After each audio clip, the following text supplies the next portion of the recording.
অনেক বড় বড়, এগুলোর মধ্যে কিন্তু বীজ ছাও আছে, ঠিক আছে। আর এই যে এই পাশে ধান ক্ষেত দেখছেন, কত সুন্দর ধান। আর এখানে একটা সুন্দর একটা জিনিস আছে দেখেন, এইখানে রাতের বেলা মানুষ পাহারা দেওয়ার জন্য এই যে দেখেন একটা ঘর বানায় রাখছে। এই ঘরের মধ্যে দেখেন খাতা বালি সব কিছু আছে, ঠিক আছে। আর এই যে ঘরের মধ্যে এখন আমি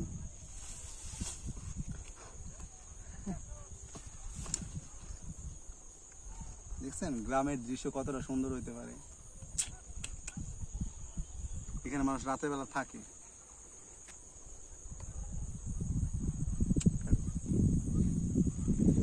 আর এই পাশে একটা পুকুর আছে দেখেন, পুকুর, এখানে গোসল করা যায়। এটা হলো বিল একটা, যখন পানি কমে যায় তখন এখানে পানি থাকে, আর বাকিটা পরে বন্যা হয়ে গেলে তারপরে এই জায়গাটা সম্পূর্ণটা বইরা যায়, বিল হয়ে যায় পানি, মানুষ মাছ ধরে, শাপলা ফুল হয় সব কিছু। আর এখান থেকে কেমন লাগতেছে দেখেন এই ঘরটা আপনাদের কাছে, এই সাইড থেকে একটু ঘরটা একটু দেখান।